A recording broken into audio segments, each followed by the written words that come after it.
大家好，我係楊金哥，今日輪到我介紹我自己。首先問大家一個問題，大家有冇試過迷路呢？迷路嘅時候都一定會覺得好無助、好焦急。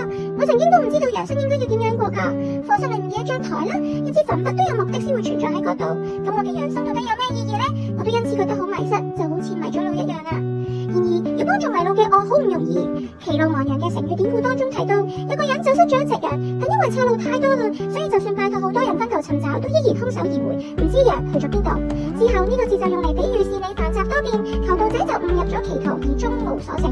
生活當中熟悉路嘅人就可以引導迷路嘅人，但如果喺人生眾多嘅岔路當中迷路嘅話，咁又有邊一位專家可以幫忙呢？唯有最熟悉同埋了解人同人生嘅九位，就係創造我哋嘅神，同埋去到地上救援生命嘅基督，可以有自信、有正確咁樣引導啊！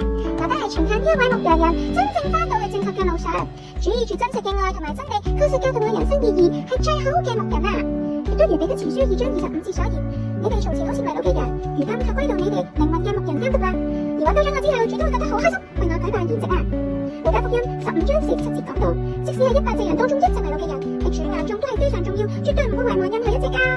耶穌好常用比喻，聖經當中多處用比喻所寫，而呢一度嘅羊都象徵住每一位善良又寶貴嘅生命。你只係在睇緊呢一個視頻嘅你哋各位寶貝啊，主真係好愛你，想同你永遠一齊生活，因此好想教導你，好想去引導你，栽培你嘅肉體同埋靈魂。